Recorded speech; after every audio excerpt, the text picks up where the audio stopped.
All right. I don't want to, but legally, Reggie, I think we're obligated to discuss yet another Timberwolves heartbreaker last night after they lose another big lead in the fourth quarter, up 11, 7 minutes to play.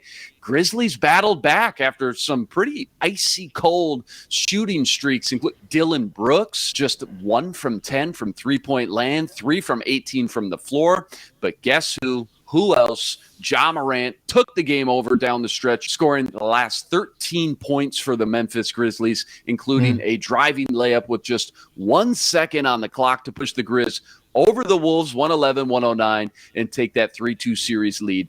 Everybody wants to point fingers and find who's to blame. People just need, a scapegoat to cope with these dramatic blown leads and losses sometimes. But if you sat down and watched that thing start to finish, it's kind of hard to put the fault on just one guy or one part of the team. I know for me, it was getting really frustrating with the lack of rebounding. Wolves watched the Grizzlies grab 18 offensive boards and turn them into 23 second chance points. I mean, Brandon Clark, he had 7 offensive rebounds and 10 boards in the fourth quarter alone. But even that's just not enough to say why the Wolves lost. Plenty of different factors and variables that accumulated to the Wolves letting this one slip away. Reggie, I mentioned the disparity in rebounds. Grizzlies also dominated the paint like they're known to do, 62-38.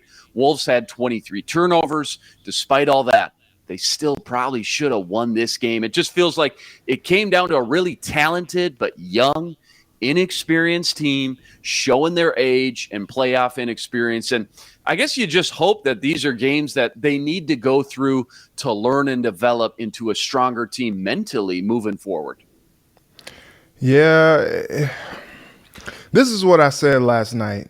I was talking to a few friends, and the Wolves are a team that is uber talented, but in that same regard, they haven't done what they're trying to do before. This is their first real meaningful playoff experience together. You got Pat Bev, but he's just one guy. He can help kind of sustain through some of it, but he's just one guy. And these guys are still learning how to win meaningful playoff basketball games. And the problem is, you juxtapose that with these exasperated Minnesota sports fans. Like, they are tired. It's the same sad story every year with these teams not doing what they're supposed to do. It's heartbreak all the time. Like, it's just a culture of heartbreak that they're used to. And I think it's kind of unfair. A lot of people are like, oh, well, that's the Minnesota sports experience. And it's just like, well, I don't know that we can just chalk what we're seeing with the Timberwolves up to that. I think what we're seeing is them going through growing pains in real time. And it's like, no, but they should win. It's like, yeah, they should. But constantly you see them quarter after quarter not being able to finish out the quarter strong. Mm-hmm. They go on these runs, they do well, and then all of a sudden as the quarter winds down, it's like, oh man, here we go. And that's just a team of inexperience. Kat said last night, just learning experiences. And nobody really wants to hear that, especially not from him, because, for some reason people just love to hate on him. But he's right. They're learning. They're figuring things out. And what the hope is that if they get into this situation again next year or moving forward, that they are battle tested now. They know what it looks like to lose these leads, to lose these games. And a lot of people are so frustrated about, their quote unquote basketball IQ. And, I do think that they have ways to go when it comes to some of the decisions that they make on the floor. But you don't know until you go. You don't know until you grow.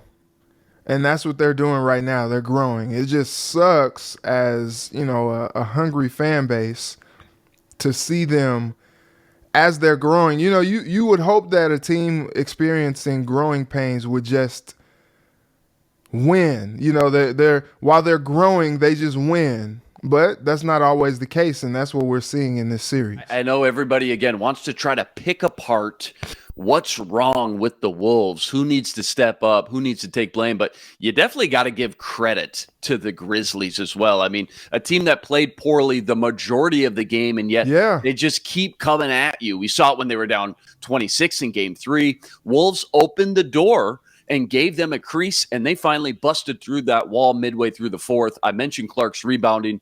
Ja Morant, he's a superstar, and the Wolves just haven't learned how to close those kind of games out yet. Ja Morant, by the way, maybe the most disgusting dunk I've ever seen in my life. That's not even an exaggeration.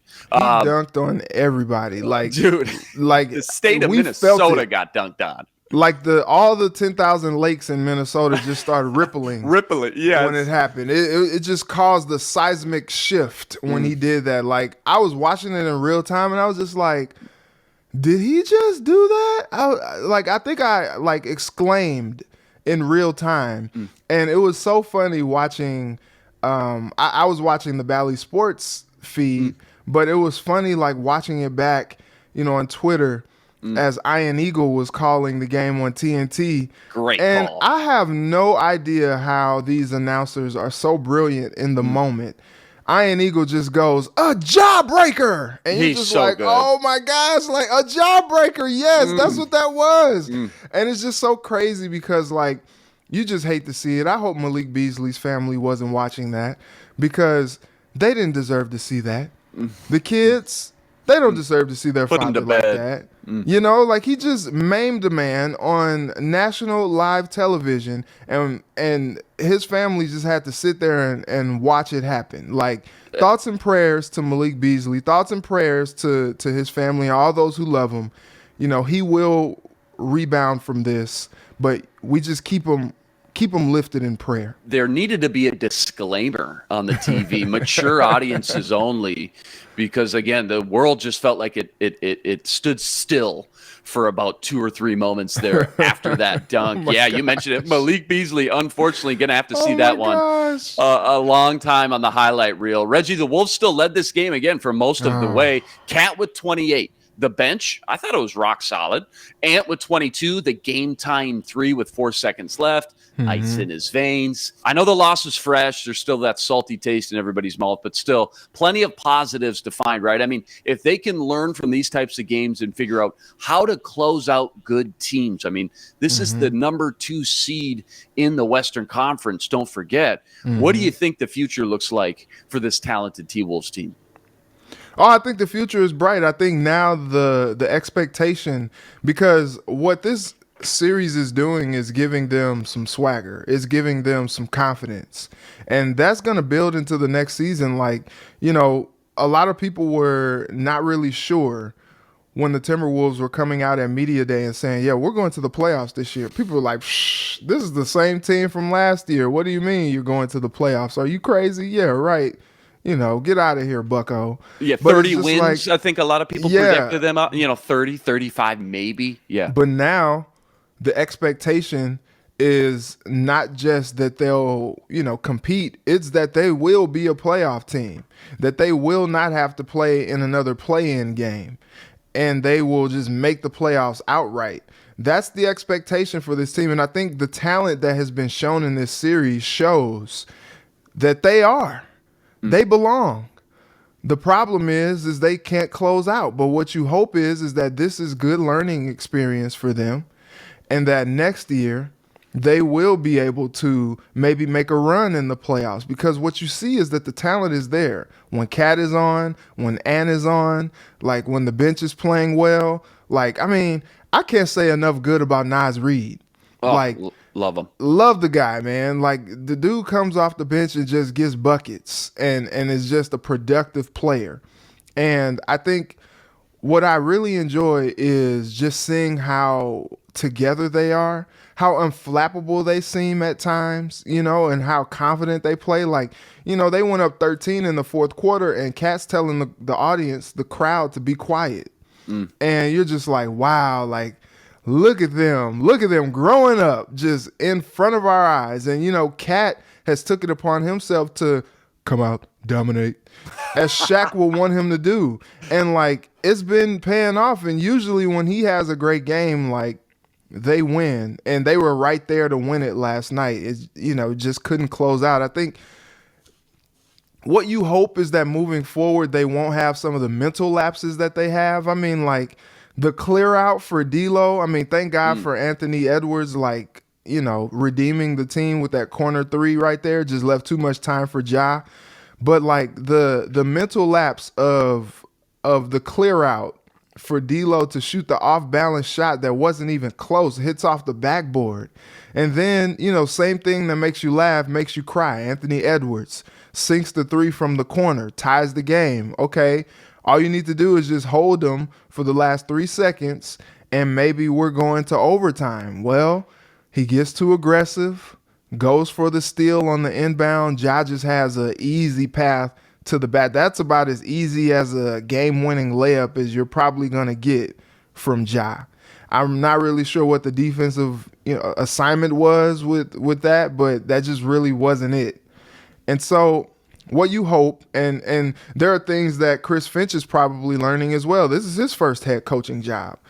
You just hope that moving forward, they will put on the tape in this series and go, oh, God, bless us, and really kind of lament some of the decisions that were made from coaching staff all the way down and use that as fuel to not be back in this type of position again. Because really, what we should be seeing right now, what we should be talking about right now in this moment is the Timberwolves moving on to the next round because they won in 5 games.